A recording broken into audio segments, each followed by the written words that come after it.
I will be going over the poetry questions from the beginning of this week in this video. As you remember, we had two documents for this. The first document you were looking at was the Poetry Quick Write. These are some more basic questions to lead you into analyzing the poem. The other document that we'll be looking at here is the Poetry First Read questions, and these tend to be a little more complicated than the Quick Write questions. So you do these first, and then you use those to help you answer the questions on this document. We're going to start with Sonnet with Bird. That was the first poem that we read together.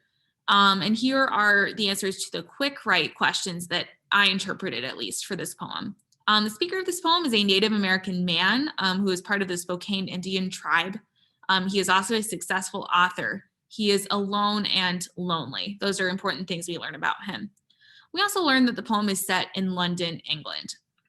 So again, when you're analyzing poetry, those are really great things to identify, first of all, the speaker and the setting. Moving on, you also want to look at some important textual evidence because that helps you close read a little bit.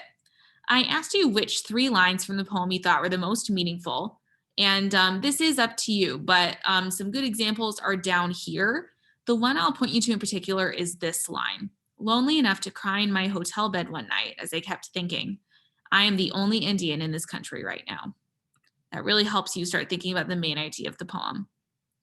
Another way to collect textual evidence is to look at words that are repeated a lot in the poem, because lots of times the poet does that on purpose. They use words that are important to the meaning or that help build the tone of the poem more than once to really put those in your head as you're reading.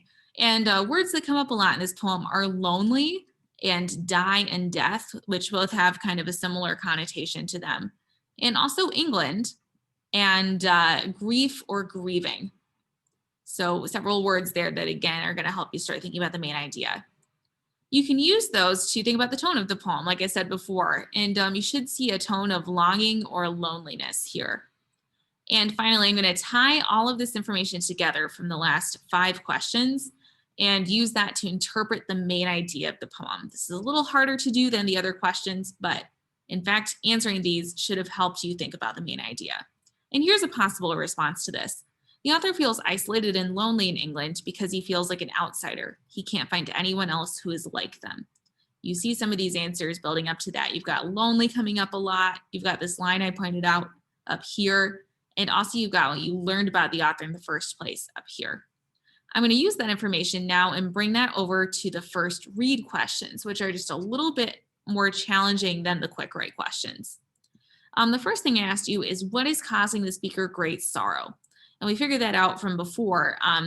First of all, he had a childhood friend who died and who he used to visit in London. So that's part of it. And I also do want to add here, he feels lonely and isolated. And that is because he is the only person kind of like him in the area that he's in. The main emotion that he feels while he's in his London hotel is loneliness. You actually got that from that quote that I pointed out earlier in question 3 here on the Quick Write questions. And finally, second to last question. How does the speaker feel when he meets his friend in the London pub? He feels delighted. He feels really happy to see him. And finally, this is maybe the most difficult question, but why do you think the speaker associates quails with Indians at the end of the poem? Why does he make that connection?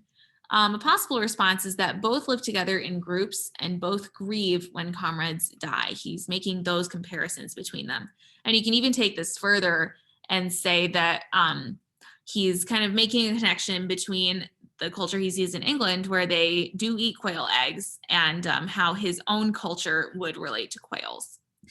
But that is how I'd go about analyzing that first poem. There are a couple ideas there for you. I'm going to hop back to the Quick Write questions now and move down to the poem Fences, which is the second poem that we read at the beginning of this week. Again, we're going to start basic and then lead into more detailed analysis of what's going on in this poem.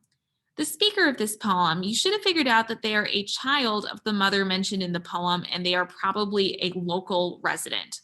Because they're talking about the tourists as if they are not one of the tourists themselves. And they also keep using terms like my mother or my sister or my brother. They're clearly a member of this family.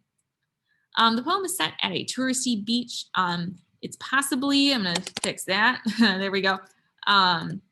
Possibly a resort for tourists. That's the picture you should have in your head.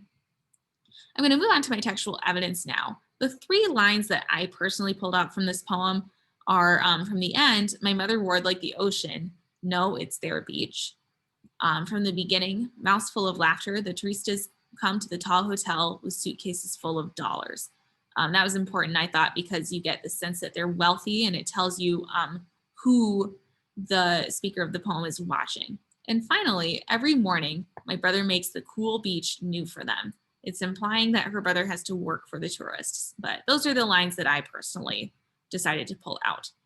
The tone that the poem has, this is a little more tricky, but I said nostalgic but resentful. And the reason why is because you kind of get this feeling of nostalgia from the fact that the speaker really seems to wish that he or she could be on the beach. They really want to be there, which leads to the resentful part of it. They seem to resent the tourists a little bit because it's almost like they are taking over the beach from the locals because they have the money to do so. So this is the tone I personally found, but there are other words to describe that as well. And really drawing on this tone, you can start looking at the main idea of this poem, which is that the speaker's family is not allowed to use the beach in their own area, in the own place that they live.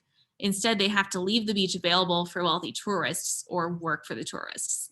And that is really what this poem is getting at. It's kind of unfair that even though this is where they live, they are not allowed on their own beach because it's being given over to people with money instead who are not from this area. So I'm going to come over and look at the first read questions now. And you had 3 of them for this poem. I asked you why you think the poem is titled Fences. And I think you can start to get at that by looking at the main idea we just talked about. The poem is really about barriers between tourists, the speaker, and her family. In particular, the barrier between tourists and the speaker. That barrier really is money. You can start getting that from the poem. Because the speaker does not have as much money, their family does not have as much money as the tourists, they don't get to use the beach. What can you infer about the touristas from the details in the poem? I already talked about this earlier, but you can infer that they are wealthy because they've got these suitcases full of money, like you saw in that one line.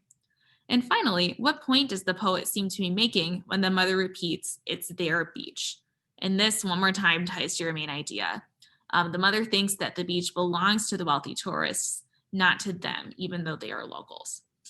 So that is how I would analyze that second poem. If you have other questions about how I got to these ideas, though, please let me know. I can sit down and talk with you more about these.